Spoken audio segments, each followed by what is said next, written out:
अखंड मंथन के सभी दर्शकों को नमस्कार।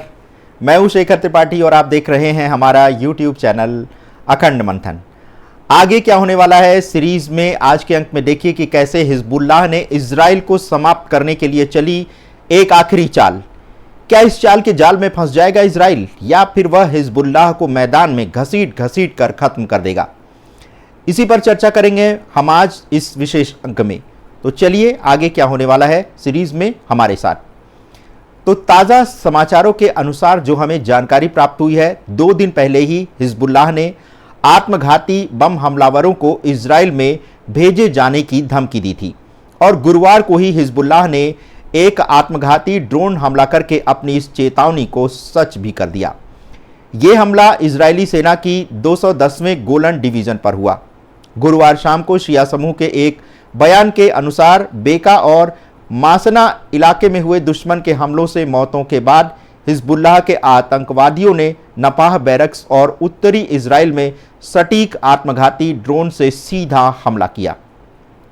समाचार एजेंसी शिन्हुआ के अनुसार हिजबुल्लाह ने एक बयान में कहा है कि उसने जारित और दोवेव इलाके में 7 रुआ यसद, अल अलाम और अल समाका जैसे इजरायली क्षेत्र में भी हमला किया है। इस दौरान लेबनानी आर्मी सूत्रों ने समाचार एजेंसी शिन्हुआ को बताया कि बृहस्पतिवार को इजरायली ड्रोन्स और युद्धक विमानों द्वारा लेबनान की सीमा क्षेत्र में स्थित गांवों और कस्बों में हमले से करीब 9 घर तबाह हो गए जबकि 20 अन्य घर क्षतिग्रस्त हो गए। दोनों देशों के बीच 8 अक्टूबर 2023 को तब और तनाव बढ़ गया था जब हमास द्वारा इजराइल पर हमले के एक दिन बाद इसके समर्थन में हमास के सशस्त्र समूहों ने भी इजराइल पर एक साथ कई बड़े रॉकेट हमले कर दिए थे। इसका जवाब देते हुए इजरायली सेना ने भी दक्षिणी लेबनान में भारी बमबारी की थी। इजरायली सेना और लेबनान का चरमपंथी समूह हिजबुल्लाह के बीच गाजा में युद्ध आरंभ होने के बाद से ही एक दूसरे के विरुद्ध छोटे छोटे हमले अब करते रहे हैं, लेकिन जुलाई के आखिर में इजरायली हमले में हिजबुल्लाह के शीर्ष कमांडर फौद शुकर की मौत के बाद ये तनाव चरम पर पहुंच गया है। हाल में ही हिजबुल्लाह ने इजराइल के ऊपर 300 रॉकेट दागे थे। इजराइल ने इसके आधे घंटे पहले ही 100 लड़ाकू जेट से हिजबुल्लाह के ठिकानों पर बम बरसाए थे। रविवार को इजराइल पर हुए हमले को हिजबुल्लाह ने इसे बदले की कार्रवाई का हिस्सा बताया है। हिजबुल्लाह चीफ हसन नसरुल्लाह ने इजराइल को बड़ी चेतावनी देते हुए कहा है कि वह दिन बीत चुके हैं जब इजराइल आसानी से लेबनान पर हमला कर सकता था। उन्होंने कहा कि एक दिन ऐसा आ सकता है जब हम मार्चिंग बैंड के साथ उस पर हमला करेंगे। उसके इस बयान से ये सवाल खड़े हो रहे हैं कि क्या हिजबुल्लाह इजराइल के विरुद्ध जमीनी कार्रवाई की तैयारी कर रहा है? अगर हां, तो क्या हिजबुल्लाह इतना शक्तिशाली हो गया है कि वो इजराइल से सीधी जंग लड़ सके? तो चलिए अब आपको बताते हैं कि हिजबुल्लाह अब आतंकियों की तरह नहीं बल्कि अपनी तथाकथित आतंकियों को फौज का नाम दे करके कार्रवाई करने जा रहा है। वैसे हिजबुल्लाह चीफ ने कुछ महीने पहले ही दावा किया था कि उसके पास लगभग 1 लाख सैनिक हैं। आपको बता दें कि दुनिया के कई ऐसे देश हैं जिनके पास इतनी बड़ी सेना नहीं है। यही नहीं, दावा किया जाता है कि हिजबुल्लाह के पास करीब 2 लाख मिसाइलें और रॉकेट हैं। जानकारी के अनुसार वर्ष 2006 में इजराइल के साथ हुए संघर्ष के बाद से ही हिजबुल्लाह ने हथियारों का भंडारण आरंभ कर दिया था और यही कारण है कि आज उसके पास 100 किलोमीटर रेंज वाला खैबर 1, 160 किलोमीटर रेंज वाले जेल जल 1 समेत शाहीन 1, फतह 110 जैसे करीब 2 लाख रॉकेट और मिसाइलें हैं। हिजबुल्लाह के पास एंटी टैंक और एंटी शिप मिसाइल भी है। इसके अलावा हिजबुल्लाह के पास एयर डिफेंस सिस्टम भी है। यही नहीं, हिजबुल्लाह के पास 2000 किलोमीटर की रेंज वाला शहीद 129 ड्रोन भी है। ये ईरान के बनाए खतरनाक ड्रोन में से एक है। रूस यूक्रेन युद्ध में रूस ने इन शाहीद ड्रोन का प्रयोग बड़े पैमाने पर किया है। वहीं रविवार को हिजबुल्लाह ने इजराइल पर किए हमले में कित्सा रॉकेट का प्रयोग किया था। इसकी रेंज करीब 40 किलोमीटर बताई जाती है। बताया जाता है कि इसका प्रयोग दूसरे विश्व युद्ध के दौरान किया जाता रहा है और इसके अलावा इसके पास 10 किलोमीटर रेंज वाली फर्ज, 43 किलोमीटर रेंज वाली फज्र 3 और 75 किलोमीटर रेंज वाली फज्र 5 भी है। हिजबुल्लाह के पास पाकिस्तान की शाहीन 1 मिसाइल भी है जिसकी रेंज करीब 13 किलोमीटर है। इसके अलावा 100 किलोमीटर रेंज वाला खैबर 1, 160 किलोमीटर की रेंज वाली जेलजल 1, 210 किलोमीटर रेंज वाली जेलजल 2 और 300 किलोमीटर की रेंज वाली फतेह 110 मिसाइल भी हिजबुल्लाह के पास मौजूद है। ड्रोन की बात करें तो शाहिद 129 के अलावा मिरसाद 1, मिरसाद 2, कर्रार और कुड्स यासी ड्रोन इसकी शक्ति बढ़ा रहे हैं। इजराइल से दशकों पुराने तनाव के बीच हिजबुल्लाह न केवल अपनी मिलिट्री विंग बल्कि पॉलिटिकल विंग को भी बहुत ही सशक्त कर चुका है। यद्यपि ये इजराइल से किसी भी तरह की सीधी जंग नहीं चाहता, लेकिन इजराइल के विरुद्ध बीते कुछ वर्षों में सबसे बड़ा संकट बनकर के उभरा है। आज भी हिजबुल्लाह ने इजराइल की रामिया साइट पर जासूसी हथियारों को निशाना बनाने के लिए ड्रोन अटैक का दावा किया है। उसने बताया कि उसने ड्रोन के जो टारगेट को सीधा हिट किया है। उधर रविवार के हमले के बाद इजरायली सेना लगातार हिजबुल्लाह के विरुद्ध ऑपरेशन चला रही है। आज भी इजरायली सेना ने दक्षिणी लेबनान के कई क्षेत्रों में हवाई हमले किए हैं।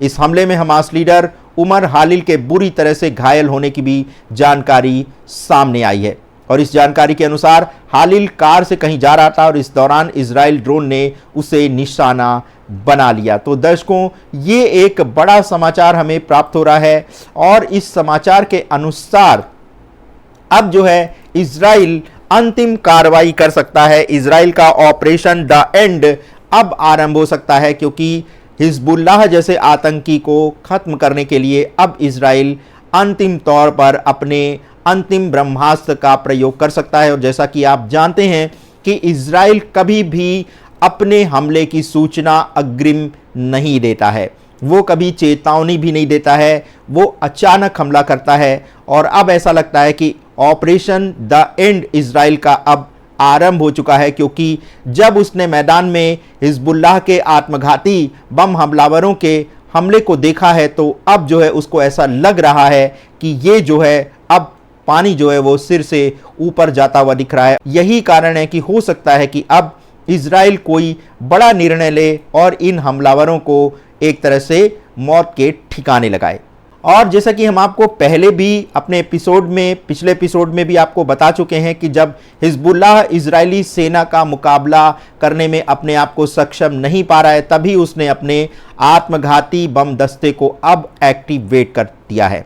आप सोच रहे होंगे कि ये सब तो इजराइल और लेबनान के बीच चल रहा है, तो फिर ये समाचार हम आपको क्यों दे रहे हैं? तो जैसे कि हम आपको पहले भी बता चुके हैं कि हमारे देश में भी फिलिस्तीनी समर्थक भी अब पैर पसार चुके हैं और फिलिस्तीन की स्वतंत्रता के नाम पर भारत में कोई बड़ा दंगा भी करा सकते हैं। तो ऐसा नहीं है कि हिजबुल्लाह के आत्मघाती बम दस्ते सिर्फ इजराइल पर ही हमला करेंगे, बल्कि वे भारत के भी कई स्थानों को निशाना बना सकते हैं। और इसकी पूरी प्लॉटिंग कर ली गई है और इसके लिए उन्होंने देश के ऐसे लोगों को चुना है जो इस षड्यंत्र में, जो हमेशा से ही देश के विरोध में रहे हैं। ऐसे लोगों को देश की सेना पर विश्वास नहीं है, तो अब देश के ऐसे ही लोगों को हिजबुल्लाह के आतंकवादी अपने प्रॉक्सी नेटवर्क के जरिए भारत को भी निशाना बना सकते हैं, क्योंकि भारत भी इजराइल के साथ दोस्ती का रिश्ता निभा रहा है और कहा भी गया है कि दुश्मन का दोस्त भी दुश्मन होता है। तो इजराइल की मदद और समर्थन करने वाला भारत भी हिजबुल्लाह का दुश्मन ही तो हुआ। तो समझिए, हमने जो कहना था आपको वो कह दिया है। अब आप ही सोचिए कि हमने इजराइल और हिजबुल्लाह के समाचार के माध्यम से भारत के लोगों को क्यों सावधान किया है और क्यों बताया कि भारत में आगे क्या होने वाला है। क्योंकि जिस प्रकार से इस समय रेल दुर्घटनाएं बढ़ी हैं और रेल के ट्रैक पर पत्थर या भारी वस्तुएं बांध करके रखी जा रही हैं, वो भी किसी बड़ी आतंकी वारदात के संकेत दे रही हैं। अभी तो जानमाल का नुकसान जो हो रहा है वो आप देख ही रहे हैं, लेकिन आगे जो होने वाला है वो बहुत बड़ा नुकसान हो सकता है और कोई बहुत बड़ी रेल दुर्घटना ऐसी की जा सकती है। हम ऐसा दावा तो नहीं करते कि ऐसा होगा, लेकिन जो इस समय हाल में जो घटनाएं सामने आते हुए देखी जा रही हैं और जिस तरह से रेल ट्रैक पर जो पत्थर बांध करके रखे जा रहे हैं, उससे हम क्या समझें। तो इसलिए सुरक्षा एजेंसियों को तो सावधान रहने की जरूरत है और एक सतर्क नागरिक होने के नाते आपको भी सावधान रहना है। आप भी रेल की यात्रा करते समय पूरी तरह से सावधानी बरतिए, क्योंकि सावधानी हटी और दुर्घटना घटी, ये तो आप जानते ही हैं। तो इसी कारणवश दर्शकों, अब हम जो ये आगे क्या होने वाला है, जो हमने ये सीरीज आरंभ की है, कृपया इसे देखिए और अधिक से अधिक शेयर करिए, क्योंकि हमारा जो उद्देश्य है आपको सावधान करना है। भविष्यवाणियां तो हम आपको पहले पिछले 8 वर्षों से दिखा रहे हैं, लेकिन अब ऐसा लग रहा है कि जिस समय की बात हम अपनी भविष्यवाणियों की सीरीज के माध्यम से कर रहे थे वो समय अब आ चुका है। और आप तो जानते हैं कि जैसा वर्तमान होगा वैसा ही भविष्य होगा। अगर वर्तमान संकटग्रस्त है तो भविष्य सुनहरा नहीं हो सकता है। यही कारण है कि आगे क्या होने वाला है, जो हमने सीरीज आरंभ की है उसमें हम समसामयिक समाचारों के माध्यम से आपको अवगत करा रहे हैं। और अच्छी बात यह है कि आप में से जो नए दर्शक हैं वो इसे काफ़ी पसंद भी कर रहे हैं और इसकी व्यूअरशिप भी अच्छी आ रही है, और इस नाते हमारा ये प्रयास सफल हो रहा है। लेकिन हम आपसे फिर भी अनुरोध करेंगे कि आपके पास भी अगर कोई सतर्क और सुरक्षात्मक कोई समाचार है तो वो भी आप हमारे व्हाट्सएप नंबर 790541 पर हमें दे सकते हैं। इसके अलावा आप हमारे akhandmanthan@gmail.com पर भी अपनी जो जानकारी है उसको विस्तार से भेज सकते हैं। इसके अलावा आप हमारे टेलीग्राम नंबर 7905414965 इसका भी प्रयोग आप कर सकते हैं हमें सूचना पहुंचाने के लिए। यदि आपके क्षेत्र में कोई संदिग्ध कार्रवाई हो रही है, कोई संदिग्ध गतिविधियां कर रहा है या कोई संदिग्ध आपको व्यक्ति दिख रहा है जिसके बारे में आप हमें सूचना देना चाहते हैं, तो उसके लिए भी आप अभी जो बताए गए नंबर हैं और जो ईमेल आईडी है उस पर आप अपनी सूचना दे सकते हैं। बहुत ही शीघ्र समाचारों का चैनल भी आपके साथ होगा और इसी के साथ हम बहुत सारी नई विषय वस्तुओं पर भी इस समय शोध कर रहे हैं जो कि आपको आने वाले समय में देखने को मिलेंगी। सितंबर का जो माह होगा वो आपके लिए बहुत ही रोचक होने वाला है, क्योंकि सितंबर माह में हम बहुत नई सारी जानकारियों वाली वेब सीरीज लेकर के आपके समक्ष प्रस्तुत हो रहे हैं। और इसके अलावा हम अब जो कथाएं हैं और जो श्रीमद् भागवत की कथाएं हैं, इस तरह के कार्यक्रम भी हम अब उसका सजीव प्रसारण करने जा रहे हैं।